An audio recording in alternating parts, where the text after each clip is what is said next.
우리 성동의 가족 여러분, 오늘도 하나님의 은혜가 여러분들 가운데 함께 하시기를 주의 이름으로 축복합니다. 오늘도 우리 코로나 문제로 인해서 또 함께 예배드리지 못하고 예배 자리에 나오지 못한 우리 사랑하는 성도들, 주의 이름으로 보고 싶고 또 주의 이름으로 축복합니다. 오늘 우리가 나누었던 하나님의 말씀을 가지고 잠깐만 또 우리 하나님의 공동체로서 또 믿음을 같이 하고 마음을 같이 하는 시간 되었으면 좋겠습니다. 오늘 본문의 말씀은 로마서 14장 1절에서 12절의 말씀입니다. 제가 읽습니다. 믿음이 연약한 자를 너희가 받되 그의 의견을 비판하지 말라. 어떤 사람은 모든 것을 먹을 만한 믿음이 있고 믿음이 연약한 자는 채소만 먹느니라. 먹는 자는 먹지 않는 자를 업신여기지 말고 먹지 않는 자는 먹는 자를 비판하지 말라. 이는 하나님이 그를 받으셨습니다. 남의 하인을 비판하는 너는 누구냐? 그가 서 있는 것이나 넘어지는 것이 자기 주인에게 있음에 그가 시험을 받으리니 이는 그를 세우시는 권능이 주께 있습니다. 어떤 사람은 이날을 저날보다 낮게 여기고 또 어떤 사람은 모든 날을 같게 여기나니 각각 자기 마음으로 확정할지니라. 나를 중여기는 자도 주를 위하여 중여기고 먹는 자도 주를 위하여 먹으니 이는 하나님께 감사하며 먹지 않는 자도 주를 위하여 먹지 아니하며 하나님께 감사하느니라. 우리 중에 누구든지 자기를 위하여 사는 자가 없고 자기를 위하여 죽는 자도 없도다. 우리가 살아도 주를 위하여 살고 죽어도 주를 위하여 죽나니 그러므로 사나 죽으나 우리가 주의 것이로다.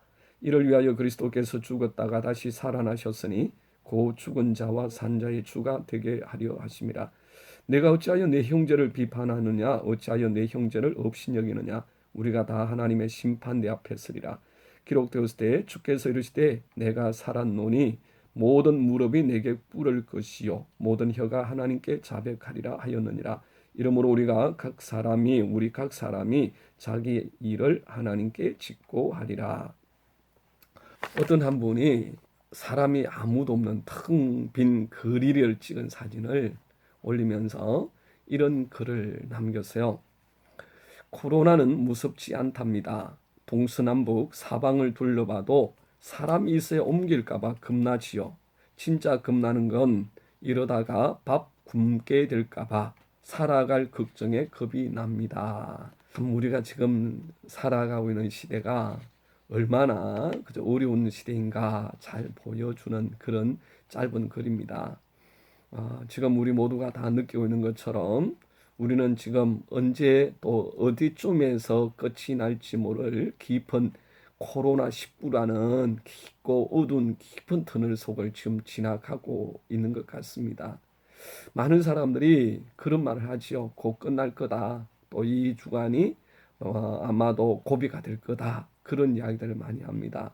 그것이 정확하게 언제 끝날지 사실은 알 수가 없습니다. 그런 어려움 가운데서 정말 더 안타깝고 힘든 것은 코로나로 인하여서 고난당하는 이들이 많아진다는 거죠. 사망자의 숫자가 늘어가고 또 확진자의 수가 상상을 뛰어넘을 만큼 매일매일 많아지는 것을 바라보면서 더욱이 가슴이 아프고 마음이 안타까운 것은 이런 수치와 함께 알게 모르게 우리 사이에 팽배해져가고 또 많아져가는 그런 반목과 질시의 문제가 사실은 더 걱정이 되어집니다. 어쨌든 우리가 양분되어진다라는 것, 그러면서 비판하고 비난한다라는 것, 그건 결코 하나님이 원하시는 방법은 아닌 것 같습니다. 오늘 본문의 말씀, 우리가 읽은 말씀을 보면 이 말씀은 사실 로마 교회의 성도들 간에 있던 문제입니다. 그렇죠? 성도들 간에 있었던 문제였습니다. 성도들 간에 어떤 문제입니까? 바로 믿음에 있어서 아무런 두려움과 거리낌 없이 잘 먹는 성도와 믿음이 연약해서 먹지 않는 성도 간의 갈등입니다. 그죠? 먹지 않는 자는 먹는 자를 향해서 비판하고 또 먹는 자는 먹지 못하는 자를 향하여서 업신여기게 되어지는 일들이 일어나게 되어진 거죠. 먹는 자는 믿음이 크니까 다 하나님께서 만드셔서 아무 걱정 없다. 하나님이 하신 일이니까 하나님 주신 선물이다. 기쁨으로 다 먹었어요. 그런데 믿음이 연약한 자들은 그것이 아니었습니다. 특별히 고기의 문제에 있어서 오늘 본문의 말씀 보면 먹지 못했습니다. 먹지 않았습니다. 왜냐하면 그 당시에 피의 문제, 당시만 해도 그저 요즘과 달리 그저 고기를 잡고 짐승 동물을 잡을 때에 사실 여러 방법들이 있겠지만 대부분이 목매어서 잡는 방법 아니겠어요? 그리고 거기는 피를 뽑아야 된단 말이죠.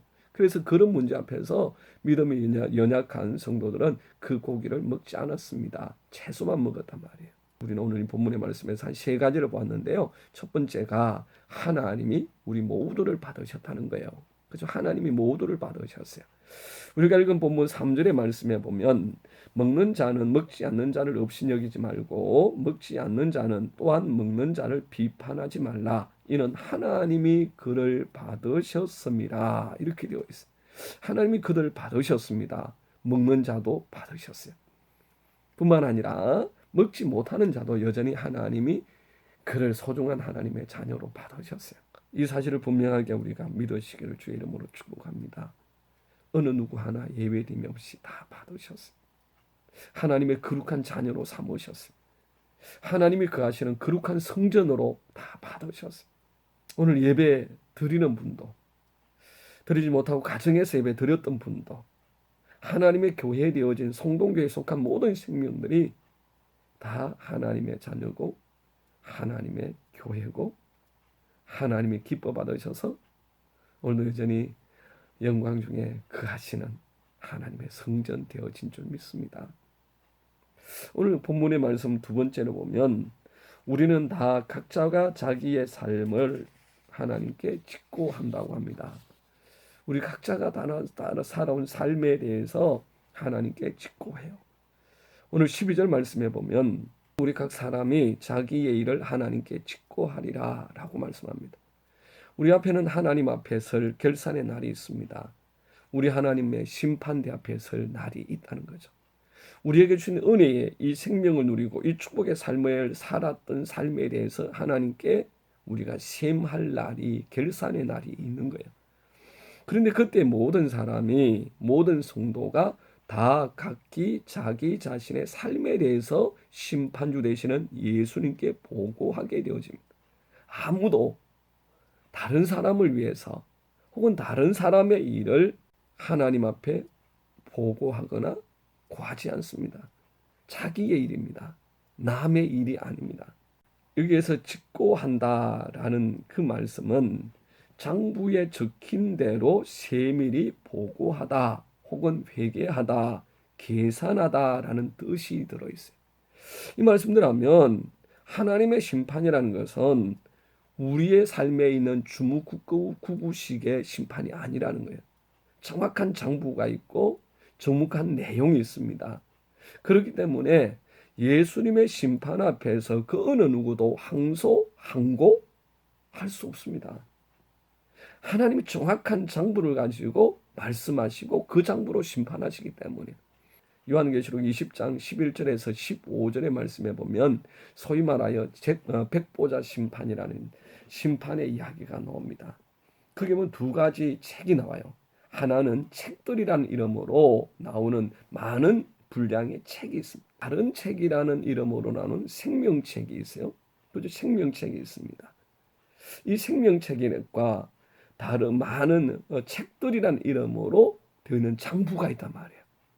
그때 이 책들이라는 이름에 기록되어진 그 많은 사람들은 이 책에 기록되어진 그대로 심판을 받습니다. 그리고는 영원한 불못에 던져지게 되었는데 이것이 둘째 사망입니다. 그런데 구원받은 성도들은 이 생명책이라는 다른 책이라고 이야기되어지는 생명책에 기록되어져 있고 그게 농명된 사람들은 다 영원한 생명을 얻고 구원을 얻습니다. 여러분 여기에서 우리가 기억해야 될 것이 있습니다. 하나님은 각 사람이 행한 일에 대하여서 정확한 장부를 가지고 계시고 그 장부를 통하여서 심판하시되 어느 누구도 항구하고 항소할 수 없는 정확한 근거를 가지고 심판하신다는 거예요. 그러니까 그때에 우리 모두는 서로가 아닙니다. 다른 사람이 아닙니다. 나의 행한 일대로 심판을 받는 거예요. 내가 행한 일에 대해서 하나님께 아뢰게 되어지는 거예요. 세 번째 말씀을 우리가 보면 모든 교회와 모든 성도는 오직 주님의 영광을 위해서 존재합니다. 그렇죠? 오직 주님을 위해서 존재합니다. 오늘 우리가 읽은 8절 말씀에 보면 우리가 다 살아도 주를 위하여 살고 죽어도 주를 위하여 죽나니 그러므로 사나 죽으나 우리가 주의 것이로다. 이런 말씀을 주세요. 사랑하는 여러분, 오늘 저와 여러분의 헌신과 수고와 봉사가 나를 구원하신 우리 주님 예수 그리스도를 위한 것인 줄 믿습니다. 그렇죠? 어느 누구 하나, 우리 성동에 속한 모든 성도 어느 누구 하나 자기를 위해서 봉사하고 헌신하는 사람이 없는 줄 믿습니다. 다 주님의 영광을 위해서, 주님의 나라를 위해서 하는 거예요. 주의 기뻐하심을 위해서 하는 것인 줄 믿습니다. 우리 모두는 우리 자신을 위해서 살지 않습니다. 우리는 다 주님을 위하여서 사는 거예요.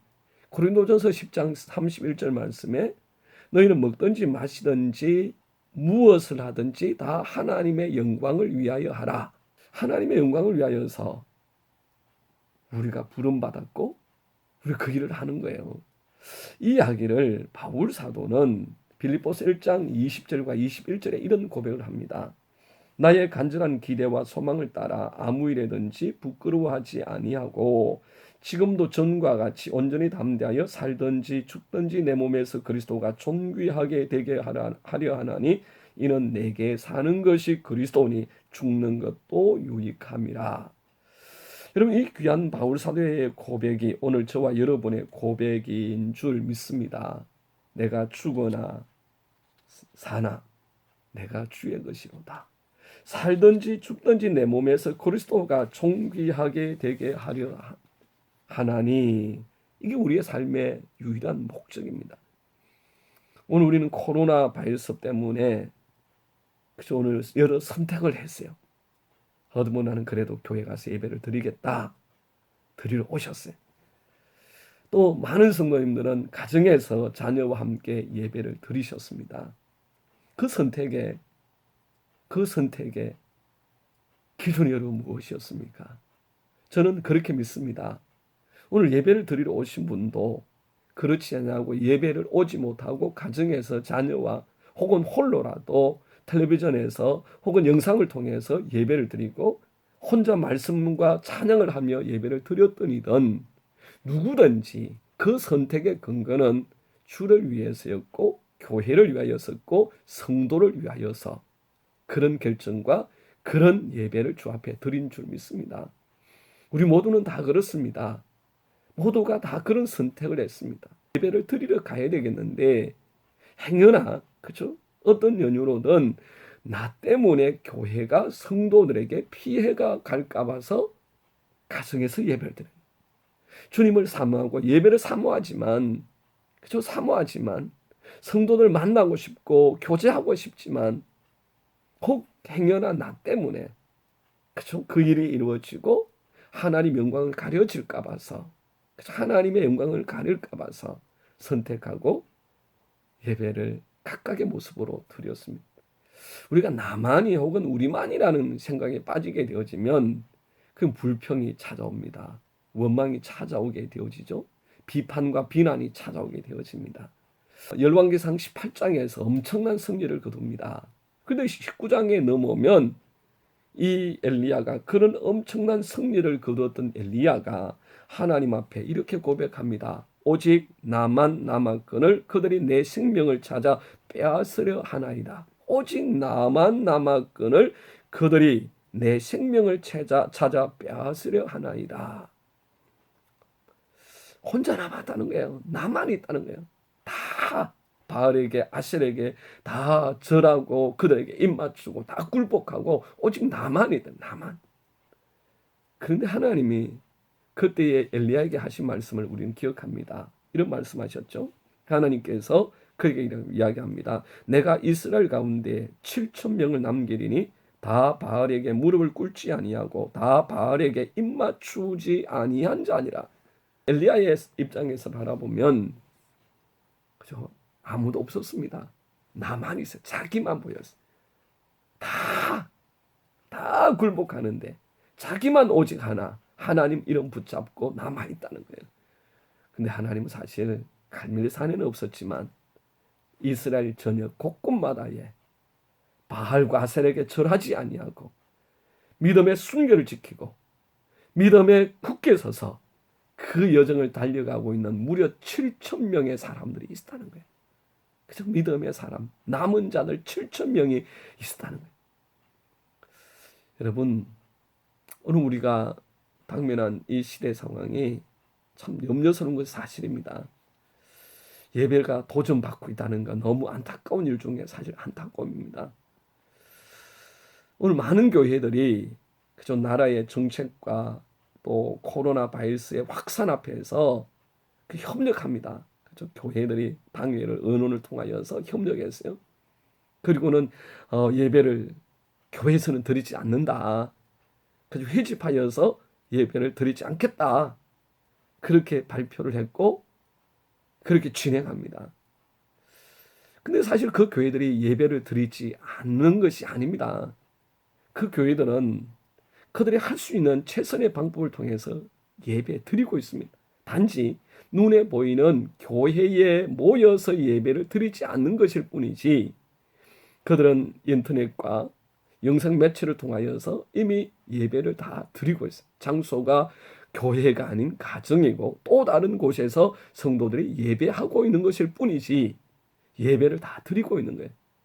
근데 오늘 매스컴을 바라보면 그 교회들이 예배를 마치 안 드리는 것 같이 보도가 되어집니다. 그들이 예배를 포기하고 그저 예배를 피하고 하나님 앞에 예배하지 않는 것 같이 보도가 되어져. 거기다가 그저 예배를 드리는 교회에 대해서는 대단히 그저 정부 정책에 반하는 교회로 그죠? 아니 그깟 예배를 왜 드리면서 정부 정책에 반하는 교회가 되느냐는 식으로 오늘 몰아가고 있는 그런 뉘앙스의 보도들이 정말 가슴 아프게 다가오는 시대입니다. 우리 교회만 해도 연로한 어르신들은 가정에서 예배를 드립니다. 약한 분들은 가정에서 예배를 드립니다. 그리고 어린아이를 두고 있는 부모나 또 회사나 직장과 이런 관계 속에 있는 이들이 가정에서 예배를 드립니다. 그와 함께 우리 교회에 나와서 드리는 성도들도 있습니다. 이러한 때에 우리가 가질 수 있는 생각이 있죠. 우리 교회는 나와서 예배를 교회에서 드리니까 남다른 거야. 우리만, 나만 그런 생각을 할 수 있습니다. 그리고 다른 교회를 향해서 다른 성도를 향해서 우리가 비판할 수 있습니다. 또 때는 반대가 될 수도 있겠죠. 정부 정책에 반하면서 왜 교회가 모이느냐, 왜 그렇게 무모한 짓을 하느냐라는 말을 하는 분들도 없잖아 있을 수 있을 것입니다. 그런 생각을 할 수 있는 성도도 또한 있을 수 있을 것입니다. 그죠? 영상 매체를 통해서 준비한 예배를 드리는 교회도 오직 하나입니다. 하나님을 위하여, 그래서 주를 위하여서 결정하고 진행하는 것입니다. 오늘 주님 앞에 나와서 예배하는 성도도 주를 위했습니다. 오늘 가정에서 예배드렸던 우리 사는 성도들도 여러분 그렇죠? 주를 위했습니다. 교회를 위했습니다. 우리 성도들을 위했습니다. 하나님의 영광을 위했습니다. 우리가 이것을 인정하게 되어지면 우리 안에는 배려가 생겨납니다. 이해가 생겨납니다. 그리고 기도하게 되어집니다. 나와서 예배 드린 성도는 여러 환경 가운데서 나오지 못한 성도를 가슴에 묻고 기도하게 되어집니다. 교회에 나오지 못하여서 안타깝게 가정에서 예배를 드린 성도는 교회에 나와서 기도하는 성도들에게 감사하게 되어지고 그와 함께 같이 기도하면서 하나님의 의를 이루게 되어진 겁니다. 오늘 우리 안에 혹 불편함과 원망과 서로 간의 비판과 비난이 생겨나는 것은 하나님의 뜻이 아닙니다. 오늘 이 시대 앞에서 우리가 선택하는 것은, 선택해야 되는 것은 딱 하나입니다. 사랑입니다. 고린도전서 13장 3절 말씀에 내가 내게 있는 모든 것으로 구제하고 또 내 몸을 불사르게 내줄지라도 사랑이 없으면 내게 아무 유익이 없느니라. 그래서 사랑이 뭐냐는 거예요. 사랑은 자기 목숨을 주는 거예요. 오늘 우리가 한번 생각해 봅니다. 이 문제 앞에서 진짜 이게 틀린 문제냐, 맞는 문제냐, 누가 옳으냐, 누가 틀리냐가 아닙니다. 우리가 사랑의 눈으로 바라보게 되어지고 사랑의 눈으로 이 일들을 우리가 바라보게 되어지면 그게는 불평, 원망, 불만 없습니다. 오직 거기에는 하나 긍휼과 불쌍히 여김만 있을 수 있습니다. 오늘 우리 모두의 삶은 오직 하나입니다. 주를 위해서 살아가고 있다. 주를 위해서 선택했다. 주를 위해서 무릎을 꿇었다는 것.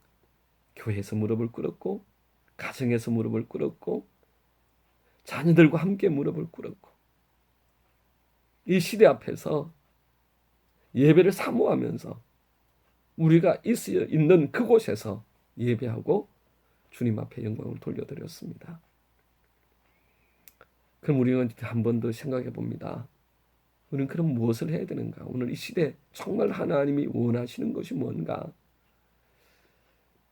저는 그 말씀을 에스겔서의 말씀에서 찾습니다. 에스겔서 22장 30절과 31절에 보면 싸우며 성 무너진 데를 막아서서 나로 하여금 멸하지 못하게 할 사람을 내가 그 가운데서 찾다가 찾지 못하였으므로 내가 내 분노를 그들 위에 쏟으며 내 진노의 불로 멸하여 그들 행위대로 그들 머리 위에 보응하였느니라.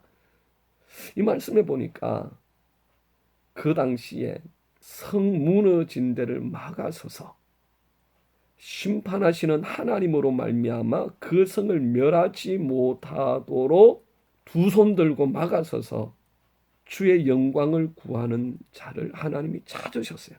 심판을 미루어 달라고, 심판을 거두어 달라고 그 성 무너진 곳에서 기도하며 주의 이름을 부르는 자들을 찾으셨어요. 그런데 하나님 앞에 그때는 아무도 없었습니다. 결국 그 심판이 임하게 되어졌고 이스라엘은 바빌론의 포로로 70년의 고난의 삶을 살게 되어집니다. 오늘 특별히 오늘 주일이 사순절 첫 번째 주일이고 또 3.1절 101주년 기념 주일입니다. 101년 전에 나라와 민족의 아픔 앞에서 일어났습니다. 각각의 처소에서 일어났습니다. 각각의 지역에서 일어났습니다. 그리고 그들이 할 수 있는 곳에서, 그들의 선 곳에서 대한 독립을 외치며 이 나라 민족을 위하여서 그들이 할 수 있는 일을 했습니다. 오늘 우리는 코로나19라는 엄청난 너무나 위력이 커서 얼마나 힘이 센지 지금까지 한 번도 역사 이래로 한 번도 전쟁 중에도 주일날 교회가 예배를 드리지 않은 적이 없었을 텐데 즉 교회의 예배가 교회에서 드려지지 아니하고 성도들이 교회에 모이지 못하도록 만드는 그런 결과를 낳은 엄청난 센 적이 우리 앞에 나타났습니다. 이 아픔 앞에서 우리가 해야 될 일, 그리고 하나님이 바라시고 기대하시는 일, 그것이 여러분 무엇일까요? 이 민족의 무너진 데에 막아서서 그 무너진 곳을 싸우면서 하나님의 은을 간구하고 부러지는 성도, 그 한 성도, 그 한 교회를 오늘 하나님이 찾고 계시는 줄 믿습니다. 성 무너진 데에 성을 축조하면서 그곳에 서서 두 손을 들고 하나님의 은혜를 간구하고 하나님의 심판을, 하나님의 그 분노를 쏟지 말아 달라고, 거두어 달라고 기도하는 그 성도, 그 한 교회가 오늘 필요합니다. 우리 사는 성도님들이 그 성 곳곳마다에서 이 사명을 감당해 주시기를 주의 이름으로 축복합니다. 오늘 이 나라의 상추 입은 곳에서 원망하고 불평하고 출시하고 반목하고 비판하는 것이 아니라 우리 모두가 한 마음으로 주의 백성으로서 나라와 민족을 위해서 두 손 들고 기도하며 나라와 민족의 상처 입은 것을 싸매며 우리가 머리에 죄를 뒤집어 쓰는 심령으로 주 앞에 회개하고 나갈 때 하나님의 은혜가 우리나라 민족 가운데 임할 줄 믿습니다. 네, 교회 소식 몇 가지 말씀을 드릴게요. 우리 예배는 다음 주일까지 주일 예배는 11시 오전 11시 예배 한 분만 드립니다. 여러분 특별히 속히 이 예배가 회복될 수 있도록 코로나19의 문제가 속히 주 안에서 해결되도록 우리도 열심히 손들고 기도해 주시기를 부탁을 드리고 오늘 사순절 첫 번째 주일이고요. 이번 사순절 기간 동안에 우리 문자로 우리 사순절 묵상의 말씀과 찬양 그 내용을 보내드리는데 그대로 진행하시면서 꼭 진행하시고 아멘 혹은 은혜의 나눔을 짧게라도 여러분 보내주시면 고맙겠습니다. 4월 12일이 부활주일이고 우리 2020년 VIP 초청의 날이에요. 여러분 한 분 한 분 작정해 주시고 또 그 영혼들을 위해서 기도해 주시기를 부탁을 드립니다. 한 주간도 예수 이름으로 승리하시고 또 주의 사랑으로 여러분을 사랑합니다. 오늘도 주의 이름으로 승리하시는 여러분 되시기를 주의 이름으로 축복합니다. 감사합니다. 사랑하고 축복합니다.